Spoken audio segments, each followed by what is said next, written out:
Scotty, I know this is not your first time on Twitch, but can you give us a refresher of who you are? For sure. Hi, everybody. I'm Scotty Enriquez. I'm based in Los Angeles, California. I won't flex our lovely weather. I think it was like 75 yesterday where I'm at. And I was like, man, it's so sunny and warm and lovely. And then I forget that there's places like Boston where it's still like very cold and snowy. But yeah, so I've been with AWS for going on 2.5 years. My whole time at AWS, I've been focusing on really the technical side of cost optimization. So whether that's deep diving into customer workloads through cost and usage data, telemetry, all that great stuff to find and help customers achieve savings opportunities, or more higher level stuff like visualization, helping customers build a FinOps culture, getting involved in things like Billing Conductor, things of that nature. So I like to bring a lot of that technical flavor, and we'll be talking about some of my work today here. So I'm very excited about that. I'm going to talk a little bit about kind of how RIs and savings plans work. But before I kind of launch into that and show you a visual, I wanted to kind of set the tone a little bit. So Scotty, Rich, and I all presented on AWS Billing Conductor at reInvent. We talked to a lot of customers about it. We've had numerous conversations kind of before and since about what customers really want from the service and kind of what was hard for them to work with. And the thing that we heard a lot of chatter about was handling for savings plan shared benefits, and how they can really allocate those a little bit more nicely or without as much of a lift. So before we go into what the solution is, let me quickly tell you kind of how ABC handles these things by default. So as we've kind of alluded to, within ABC, we can create different billing groups, so different groups of accounts to delineate kind of one thing from another, and we can set custom rates. So within kind of a standard consolidated billing family, let's take a little peek at what that looks like and what that could look like if there were kind of savings plans living in some of the accounts. So if I can get my PowerPoint to go forward. Okay, awesome. So we've got this group of linked accounts. Within your kind of standard AWS organization, all of these guys roll up to one payer account, which generates one bill, which we pay AWS for. So within kind of these delineations, you can tell kind of by the colors, we've got a couple different customers in play here, but there isn't really a way to handle that within AWS. So that's all handled outside of AWS, either with a spreadsheet or kind of some other solution there. Now let's kind of think about what this would look like if we have two savings plans living in these linked accounts. So we all know that savings plans do have application preference for the account that they live in, but as long as sharing is on outside of that, they're going to apply throughout the billing family to kind of provide as much benefit as possible. So if we've got these two savings plans living in accounts B and D, their actual benefit sharing might look something like this. So we can see kind of the first one is sharing across accounts B through E, and then the second pink one is sharing across accounts D and F. This might be across customers, which is kind of where some of those headaches come in. Because if you're purchasing savings plans for a certain customer, maybe you want to keep those savings plans kind of sequestered to that account grouping. So let's take a look at what this looks like with the Billing Conductor kind of pro forma data view. So we still have the same linked accounts that we had prior, but now we've put them in billing groups, those little dotted lines. Each one of those billing groups is going to get what's called a pro forma bill, which is kind of the artifact that Billing Conductor spits out. It's what we were looking at when Rich demoed Cost Explorer before. It is kind of how you as an admin define their little world, basically. Just like before, all of those are still connected to the same AWS payer account, which still gets one consolidated bill and remits payment to AWS on it. Let's say we still have the same two savings plans sitting in these accounts as well. Let's think about kind of how Billing Conductor applies these by default. So in those pro forma data views now, because these savings plans are in a billing group, the savings plans are going to be limited to that billing group. What that means is these pro forma data views, and kind of if you are a standard end user who's logging into the primary account or any of the linked accounts in that billing group, you're only going to see the benefits from the savings plans that live in your billing group. They will be kind of sequestered to your billing group, basically. The big thing to note here is that the base application of how the savings plans hit your consolidated bill that you actually make payment against is not going to change. The savings plan product is always going to be optimized to save you the most money it can. We're really trying to maximize that savings there. Within Billing Conductor, what we're trying to do is delineate those cost visibility boundaries a little bit more. So in those pro forma data views, you will see kind of a different view of the world. That might mean that that savings plan in account D shows as underutilized if you're logged in as that primary account user. From the admin view, you're still getting all the benefit, but your kind of end user, your end consumer who's logging into that billing group will only see usage that their savings plan is covering within their billing group. So I know that's kind of hard to chew on, or kind of an odd concept. Hopefully the visuals help a little bit. And I think as we talk through kind of what we've built to help with this, it'll kind of solidify in your head a little bit more if it's not completely clear already. But the big kind of question that we got from customers often, and kind of the thing that everybody was asking for was, okay, great, that's super helpful. How do I allocate a savings plan that's purchased in the payer account? Because we've got a lot of folks who do purchase in the payer account or purchase in a central management account. And if that account isn't in a billing group, there isn't kind of a way out of the box for Billing Conductor to handle that gracefully. So, drum roll, Scotty, I'm going to pass it to you to show us the magic. Yeah. So like Sav just said, like the key thing is that works really well when you're purchasing in the linked account. But what I really saw in a lot of my customers are enterprise customers, right? They have like a central FinOps team. They do treat a lot of those internal teams like external customers, but at the end of the day, they're not, right? And so how do we gracefully handle that? So the three of us, plus some of the product managers from ABC, put our brains together and came up with something nifty. So Sav, do you want to share my screen here and I'll start walking through? Sure thing. Awesome, cool. And it's moving. That's great. I had an issue where it was freezing earlier, so glad to see the technology is working. We're back on the road. So before we dive into the GitHub repo, so all of this is open source. We went from conversation at reInvent to open source pretty quickly. Very, very proud of our little tool we put together. But before we dive into that, what I wanted to do is just kind of show a little bit about my internal lab setup here. Just because it'll help make sense when we're looking at the data. So the first thing I'm going to show you is my organization. So I did set this up using Control Tower. So if any folks are familiar with that offering, you'll notice some of the kind of standard nomenclature like the security OU and the audit and log archive account. But the main thing is like I only have two accounts that I actually want to allocate costs for. So I have general sandbox and secondary sandbox. So just note that there are more than these two accounts, but we're only going to be distributing to these two accounts here. The second thing I'm going to do is I'm going to pop over to Billing Conductor, and I'm going to show you my organization, or excuse me, my billing group setup for my organization here. So this is pretty simple that I'd set up for testing.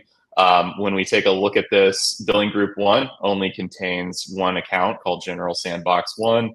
And then when we look back at billing group 2, we're going to notice that when I view the accounts, it's just the secondary sandbox there. So that's kind of one of the key things that I wanted to illustrate here is that you may have some shared services accounts, things like that you don't want to include, and those will be excluded from this. It's really just focusing on the accounts that belong to a billing group. The last thing that I want to demonstrate really quick is what my inventory looks like in terms of my commitment purchases. So again, this is in my payer account here, and I'm going to hop down to our brand new revamped interface. And when I go down to inventory for savings plans, we're going to see that I actually have 4 different savings plans, and rather than clicking into each one, and I'll just kind of tell you about them. So I did include an EC2 instance savings plan, and then I have 3 different compute savings plans. They're all 1 year. But what I wanted to illustrate as part of the testing is that they all use different purchase models. So one is upfront, one is no upfront, one is all upfront. All that great stuff. So a pretty standard inventory. Like I said, most of my customers that are big enterprises, they do purchase centrally at the payer account to maximize the savings from those compute savings plans. The last thing that I'll show before we dive into the code, how it works, all that fun stuff, is going to be my RI inventory. So because of course it's best practice, I only have RIs for non-EC2 services. And we can see that here I have 3 different RDS RIs. And then again, it's following that same pattern of, one is upfront, one is no upfront, one is, or all upfront, no upfront, partial upfront. So pretty standard inventory. I put this together to hopefully kind of, mirror what a lot of different kind of enterprise account setups look like. So with all of that set up, what I'm going to do is hop over to GitHub, and we're going to start talking about what is this tool that we built, how does it work, and then what are some of the kind of edge cases and things that we thought about. So this is, again, it's in our AWS samples. I see that the link has been nicely posted automagically. Thanks for that. And so what I'll start by is I'm going to actually skip over this section, but long story short is if you need some extra time to chew on what Sav was talking about with how savings plans and RIs apply in different billing groups, maybe you're more of a text-based learner than a visual learner. We put a lot of effort into this section that I won't bore you by reading off word by word, but we did try to explain, all of the different ways that savings plans and RIs can apply via Billing Conductor. But really the key thing, again, just to really drive home, is that when you purchase a savings plan or an RI in a account that belongs to a billing group, it's exactly like Sav said, it's going to be sequestered to that billing group. But the problem is that most customers that are enterprises are like buying at the payer level, and you don't want to put a payer account in that billing group because then those benefits that were intended to be distributed centrally are only going to benefit that one billing group. So that's where this nifty little tool comes in. So I'm going to jump down to the architecture diagram really quick, and apologies, I can't make that any bigger. I'm pretty zoomed in here. But the long story short is that this is actually a SAM application. So it's serverless application model. And so it's basically a Lambda function with some nice extras. It's all defined using infrastructure as code. So it's very easy to deploy. It's like maybe 5 different CLI commands to create that CloudFormation stack. But at a high level, we have our Lambda function that's going to do all of the magic, and we'll dive into that magic in just a second. But what triggers it is a schedule. So on the 5th of every month, using a cron expression to define that, we're going to have Event Bridge kick off our Lambda function. And why do we choose the 5th day of every month? Well, because we want all of the cost and usage data to be complete for the last month. The way this is going to work is, we'll talk about in a second, is we're going to look back to the previous month and then allocate the benefits based on that usage there. What happens if something goes wrong? Well, we've got it set up very easily through the SAM template. You can subscribe to an SNS topic, so if there's an error, it will be notified there.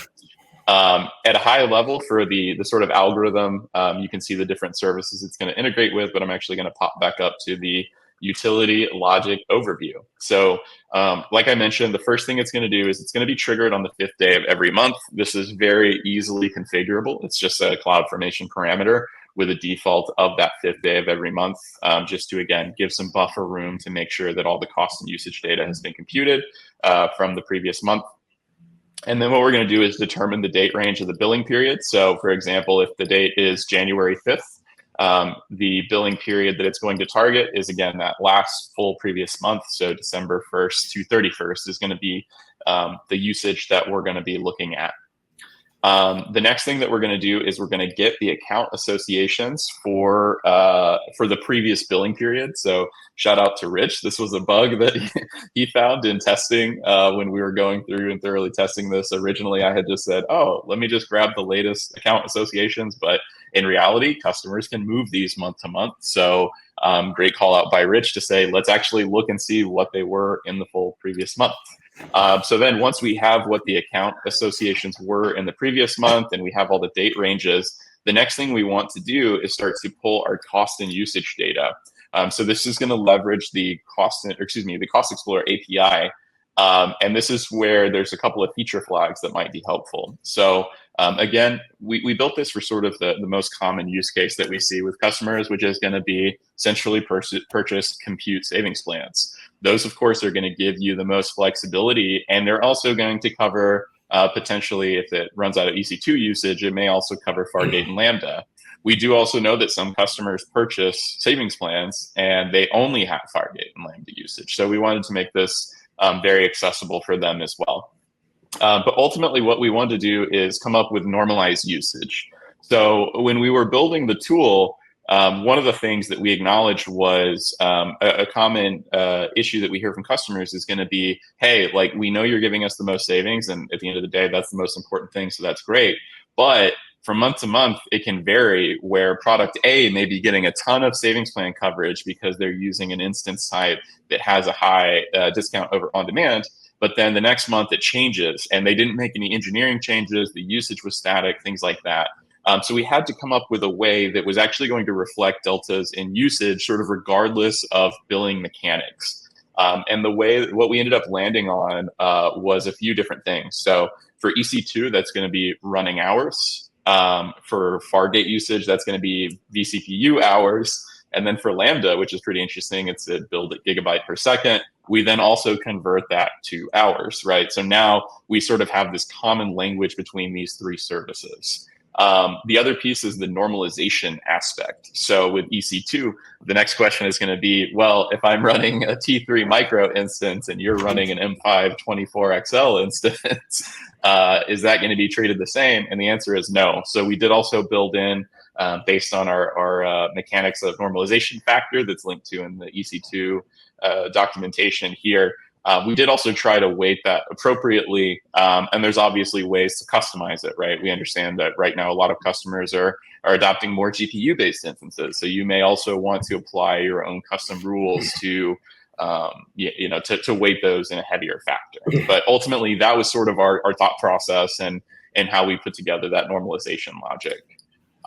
We also set this up for RDS.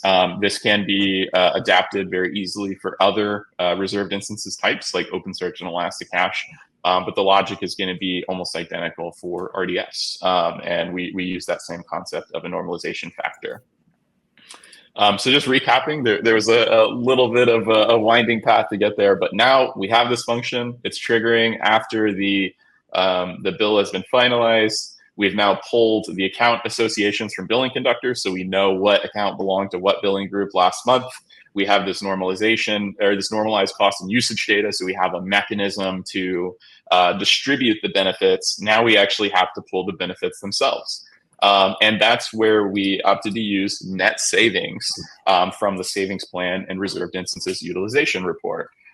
So what exactly are the net savings? Those are going to be the savings that actually factor in things like usage, right? So as a very extreme example that we tested as part of this, and you can find a unit test for it as well, we had a savings plan that we did not use at all, right? Because that actually is going to have like negative net savings, right? The net savings is going to factor in, did you actually utilize the commitment?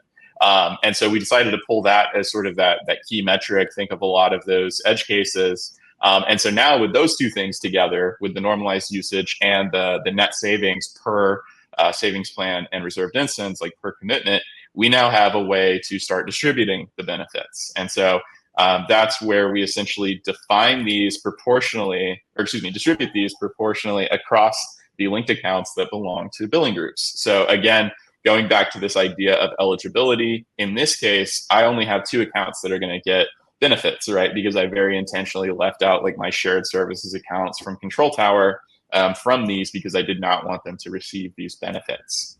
And so now we're left with, and again, just calling out as kind of one of the potential edge cases, when we talk about distributing it based on the usage, again, it's going to ignore usage from outside the billing groups, right? So if you, for whatever reason, had an EC2 instance running in your payer account, which is not a part of a billing group, or in one of the Control Tower accounts, like that's not going to factor in. It's purely for the eligible usage in the billing accounts, their billing group linked accounts.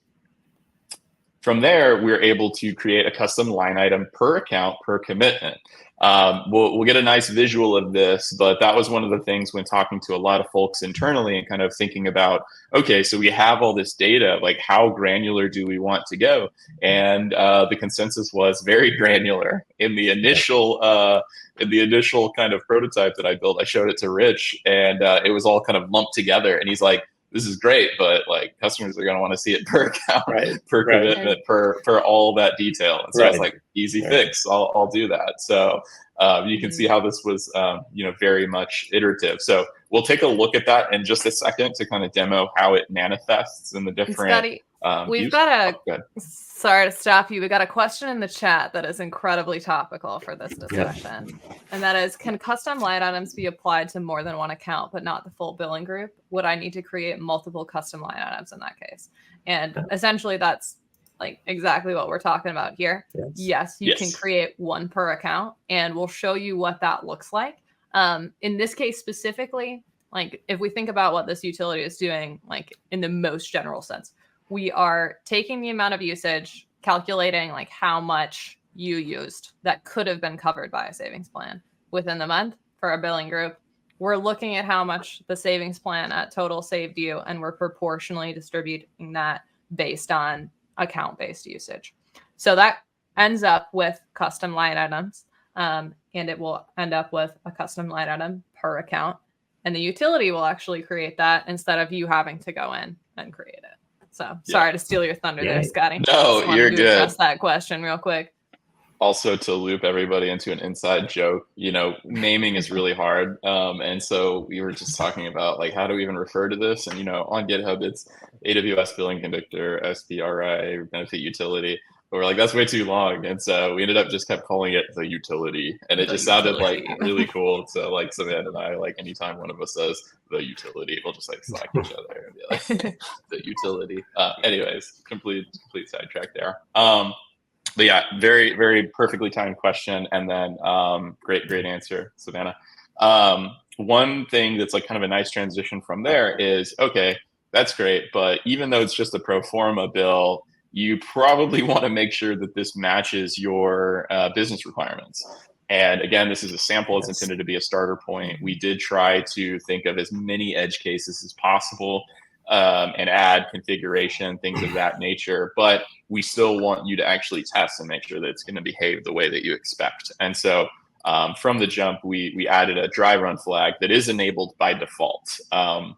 So if you just deploy this and run it without even thinking about it, it will not create custom line items. What it will instead do is in the Lambda console, when you go and test it or when you trigger it, it'll just print them out. And so you can view them there. But by default, it's not going to do that. The idea is that there's a very clear workflow of, download this, test it, run it in your payer account, make sure that it's going to meet your business requirements. If you find anything that you want to be added as sort of like a sensible default for other customers or have any questions, open up an issue on GitHub. We all monitor it. We're all supporting it. So please do that. But again, please test, please leverage that dry run functionality. And if you run it expecting it to write custom line items immediately and it doesn't, be sure to just change that environment variable. So that's pretty much the logic. Like I mentioned, if an error occurs, an SNS topic is notified. And then, like I mentioned, in regards to other managed services that you can purchase RIs for, we started with RDS just to kind of get this out the door very quickly. But I did put a lot of code comments in the Python about how to expand that to Elasticache and OpenSearch. So last couple of things I'll just kind of add really quick before I jump back to sort of demo how it manifests. For anytime you're deploying something to a payer account, you're going to want to really keep an eye on the security permissions. We worked very diligently to make sure that we grabbed only the bare minimum permissions that are necessary. Had this reviewed by our OPSEC folks too, as part of the release process. So we did take some time and care with that. There's a lot of steps on how to get this running. There is a lot of unit tests that I put time into. So if you want to see some of the edge cases and things that we looked at, definitely take a look at the unit test there as well. And the last thing, again, I know we're starting to come up on time, and I want to make sure we have time at the end for questions and whatnot. This problem, it seems very simple until you actually put hands on keyboard and start to think about those edge cases. So I can't tell you how many iterations we went through and how many edge cases we thought about. But there is a really good section here about our assumptions, additional considerations, things that you might want to think about, right? Because I presented this to many folks internally at AWS and got a lot of feedback of things that I was like, oh yeah, I didn't think about. How do we want to handle unused ODCR? Or what about bare metal instances? Or what about non-US payers? Or yeah. So all that great stuff we tried to package in here as well. So definitely take a look at that. If you have any additional questions again and want to reach out to us, just open up an issue and we'll respond to you on GitHub. And if you have any other ideas for expansion, hit us up there as well. So we talked about how all this works. I'm not going to run it in the in my account because it's always a cursed activity when you try to run your own code or anything like that. But what I am going to do is go back to Billing Conductor, and we're going to show what does this actually look like when it gets written. And so the first way that it's going to manifest is, again, I'm here in my payer account. So if you can, I don't know if you can see on the stream, but the green here is my container tab in Firefox for my payer, and we'll look at a linked account in just a second. But in my case, what it does is it creates 14 because it's going to be one per commitment per account, and that math comes out to 14. And so when I click on one here, I try to add as much detail as humanly possible to these descriptions and things like that. Again, this is all customizable since this is open source if you want to tweak it, or if you think of a better way to render this within a custom line item, hit me up, submit a pull request, open an issue, all that great stuff. But what it does is just in the description, it pulls the savings plan GUID. It tells you the account number and the month. So again, I was trying to make it very easy to filter and be human readable there. We can see that in this case, it's like a negative charge value, meaning that it's a credit that's being applied. We can see the account that it's being applied to. We see that it's a flat charge, so it's not percentage based, it's not recurring. And then in the detailed description here, I have the full ARN. Again, shout out to Rich. He was like, this is great, but people are also going to want to see the account alias somewhere because most people don't know account numbers off the top of their head. So I went ahead and added that as well. And then the other things that are there are the percentage. So you can see that in this case, it was 61% of normalized hours. And it also includes the services that it reviewed for that. So as we talked about, Fargate and Lambda being configurable. In this case, I did not configure that, so it's only for EC2. But if you had configured it for EC2 and Lambda, or EC2 and Fargate and Lambda, or any permutation, it'll tell you those services there. So that's what it looks like from a custom line item perspective. I'm going to hop over to my Sandbox account. I'm going to disable this thing here. And then when I come back to my Cost Explorer, like we demoed earlier, it's going to be a different view because I'm in the primary account for my billing group. So now when I take a look at my costs here, hang on, this is not living. Now when I take a look at my costs here, these are all going to be the pro forma costs for my account. And when you have those credits being applied, you can see they're down there at the bottom under the Billing Conductor service. Sorry, this is huge. Trying to get that. So we can see that there's this small negative value. So that's essentially showing in Cost Explorer what it looks like when you get that offset. So in this case, it's, you're getting that $12 in benefits from the savings plan that were purchased. And then the last thing I'll show, so this will also appear in the CUR as well. But we can come over to our bills page again in the primary group account. I'm going to kick it back to February. And then I'm going to go to Billing Conductor, and we see that same negative $12.46 credit, and we see that it shows up in the bills page here as well. So you don't have to go and view that from Billing Conductor, and you're only going to see the credits that are applied to this billing group.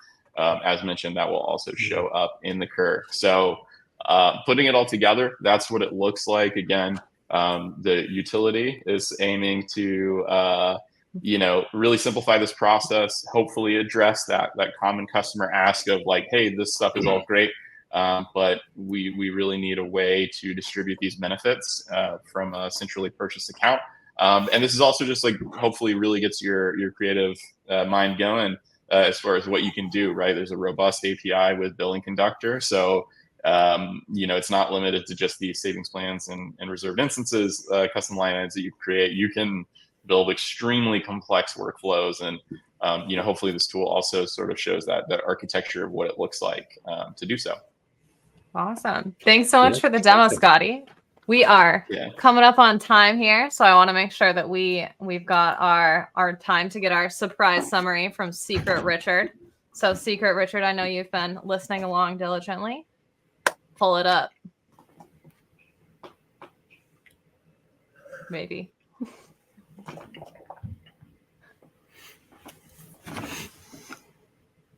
All right, it's loading. What have we learned? The suspense is killing me. It always takes. Drum roll. Drum roll. Hey. ABC. It's now as easy as 1, 2, 3. The utility enables allocation of the payer commitments to billing groups. Huzzah! This is a big call out to if you are purchasing RIs or savings plans in a group or in an account that's not your payer account, but still isn't in your billing group. So if you have like a shell account, it'll work the same way. You just have to specify that account number. And then 3, reminder, it does not impact the consolidated bill. So it's not going to impact how much your savings plans save you. Awesome. Thanks so much, Richard. Any last words from the group before we turn it off? Just 2 quick things I would say. One, if you turn off dry run, custom line items can be deleted as you create them. So feel free to do that. And I think the other great thing Scotty has done here with this code is provided you all with a shell for, you can, strip out sections. You could use this to do enterprise support charges. You could use this to shield advance for proportionally distributing that monthly fee. So you really have an excellent skeleton here for how to further expand this code and take it where you need it to go. So hats off to Scotty for getting this done. Yeah, truly. Happy to help. And help drive, help support the Billing Conductor community. The one thing I'll add is that, as you hopefully learned about from us talking, internal feedback, customer feedback is kind of what made this tool so nifty and how we thought of so many different edge cases. If we missed anything, email us at costoptimization at amazon.com or open an issue in the GitHub repo if there's anything that you think we could expand in the docs or kind of the base functionality or anything like that. Would love to learn more about how customers are using it. So just say hello. Awesome. Thanks so much, guys. Catch you guys all next Thursday. Bye now. Bye everybody. Bye.